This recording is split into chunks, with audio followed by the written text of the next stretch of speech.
Here are some tips to help you get the optimal fit with your DR-HO'S Posture Corrector. First and foremost, let's make sure that it is oriented the right way.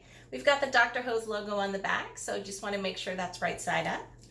Next, you want the straps to be at the maximum length available, so just attach them right at the bottom. This will make it a lot easier for you to put the posture corrector on. Now you're going to put it on like a backpack or a knapsack. From here, you can just adjust each side as you need. So again, you just undo the strap, tighten as needed, and once you have it in place, you can adjust both straps at the same time if you want to ensure you're getting the optimal fit for you. We of course also have the comfort straps that are totally optional but help make it a nice soft fit.